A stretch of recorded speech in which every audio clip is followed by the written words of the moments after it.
Hi there, Lindsay here, the Frugal Crafter. Today we are going to do a quick little sketch. This is a painting I did in Belfast on the coast, and I had several requests to paint it, so let's do it.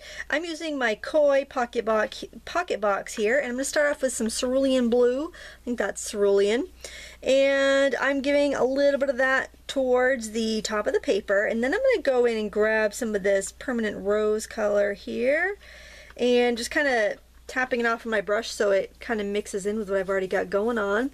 And I am just blending those colors together so they get a little bit of a little purpley wisp where they meet.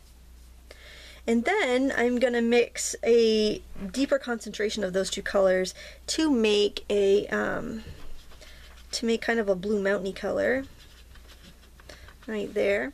And while the sky is still a little wet, I'm going to go and paint that in, because then it will make it a little fuzzy and kind of push it back in the landscape a little bit. And things that are generally further away from us will look fuzzier and cooler, and things that are closer to us look crisper and brighter, more saturated. I'm just tipping up my paper here so I can get a fairly straight horizon line there. Okay, and now I want to get kind of like, I feel like I want to introduce maybe a little bit of, let's see, what's that? Is that the color I want? Yes, a little bit of that. What color is that? It's like a Prussian blue. I want a little bit of that, and I'm just going to add it right in there too, so I have a little bit of it in that mountain, and it will make sense as we go throughout the picture. Now I'm going to grab some yellow ochre, and I'm going to take some of that Prussian blue and see what we get. There we go, kind of a grayish green. And I'm going to do this other kind of hill next to it. And just pull that back. And as my paper's drying, my lines get a little crisper, which is kind of nice. And I'm going to have to hold off a bit before I do that little landmass right in front of that, but that gets that out of the way. Now for the water, I'm going to do the Prussian blue plus the cerulean blue. And a touch of, let's do a little burnt sienna in there to tone it down a little bit there, so it kind of grays it.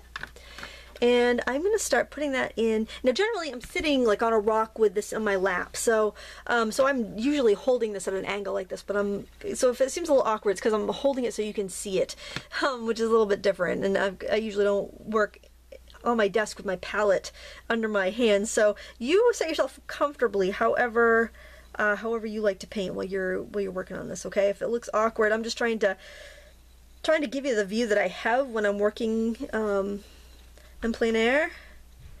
I'm going to do a little bit of that, because anything in the water, anything in the sky, you'll also see in the water, even if it is a little wavy. Even if the water is not completely calm, you're still going to see those hues in the water. Get that in there. Now, here's a little trick, or trick secret, I don't know. I don't buy colors, well, this is my cheap set that I paint out in the field with, but there is a color called titanium buff, and it's a mix, and has a lot of white in it. It has a lot of titanium white in it, and people that are purists on transparent watercolor will have no qualms about buying titanium buff, even though it's practically like buying white.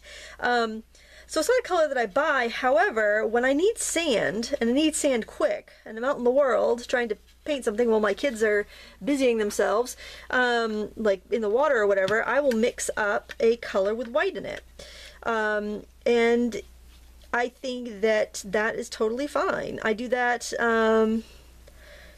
pretty much just when I'm out painting. I don't tend to do it in the studio for whatever reason, but you know, when you're out and about and you're trying to paint quick and you're trying to get that look of the sandy beach, that is a great way to do it. And so that's what I'm doing right there, and I'm gonna let that dry, and I'll glaze over some more watercolors, but that way I have, or the colors of the water I mean, but that way I get that sandy look that I need in the water. Okay, and when you're painting out and about, things dry really quickly, and not so much is the case in the studio. I think that was a green. I haven't used any green yet, have I? Everything's been, I've mixed everything so far. So I think I do want to use a green though, so let me see what that looks like. Let's do that and add a little bit of Prussian blue to it. that's pretty good. And now I'm gonna tap in some trees, some pine trees over here. Oh, I gotta get my, you know what, I also have to get my landmass down, so let me get a little burnt sienna. And this is kind of how I work when I am painting out and about. I'm kind of, you're just hearing the thought process, because it's been over a week since I painted this, so I'm just trying to remember. A few people asked me to do a tutorial on it. I wasn't going to, but I'm like, well, why not? I'm going on vacation, so this gives me a few little quick tutorials I can share while I'm gone. So it's like I'm not even gone. Covered up a little too much of that island, but you can see a little bit of it back there. There we go. And now I am going to put some darker waves in the water. I'm just squeezing out my brush and wiping it on a rag. Going in with the Prussian blue and burnt sienna. Just kind of giving it some darker values. And I mean, was really painting this very quickly because my kids were playing in the water, just kind of wading in, and I was there with the whole family. And I try not to monopolize everybody's plans if I'm painting. I try to just kind of sneak it in while we're doing what we're doing. All right, now we got to put some rocks in here, and I'm gonna use a pretty equal mix of burnt sienna and the blue, and I'm just gonna kind of sketch in some little pebbles and rocks. It was very rocky. I was surprised that the kids waded in. My feet couldn't have handled walking on all the rocks. Actually, I think I gave one of them my sandals because it was pretty rocky. Little yellow ochre, burnt sienna.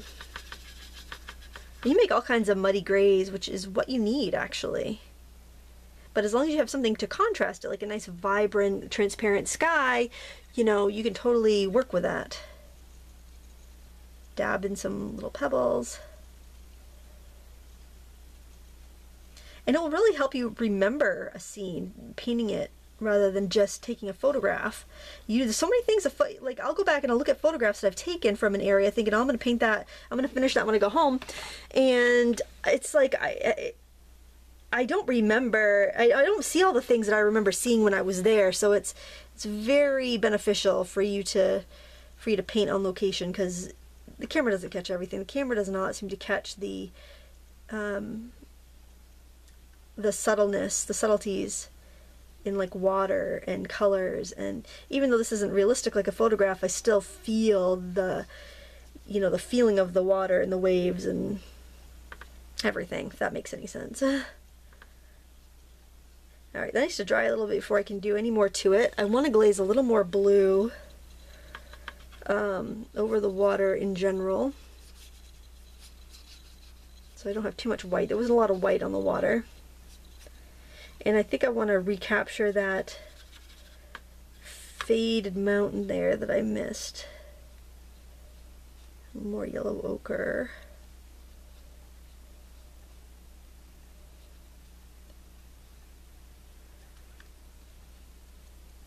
There, we put that guy back in there. That's good.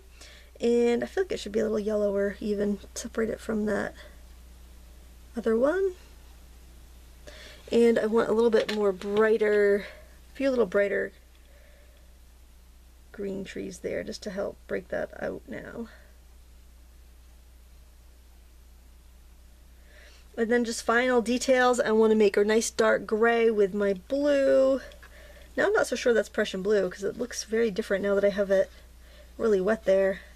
I'm not sure what that blue is. I'll have to go look on the, a few people had posted links to the color chart for the Sakura Koi pocket box, and that was very helpful. I didn't memorize it, so I'm not sure what every color is. Sometimes they have weird names too that aren't really like the pigment names. Alright, and I'm going to call that, oh, we had some clouds. We got to remember our clouds. Although I'm not that crazy about the way I did my clouds, still we'll do them anyway. Little rose and cerulean. A little more heavy on the rose. And I'm just going to kind of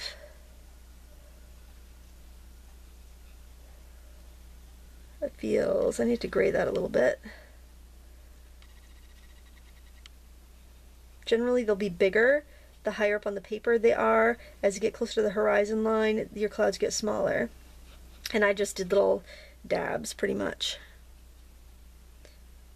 And it's a very simple project. It's not going to win any prizes, but it's fun to paint, and I really recommend taking your paints on vacation and taking them on little trips and keeping a set in your car or your handbag, your purse, so that you always have something to paint with if you are inspired. I hope you enjoyed this quick painting tutorial and you give it a try. Please give me a thumbs up and subscribe if you liked it. Thank you so much. Until next time, happy crafting.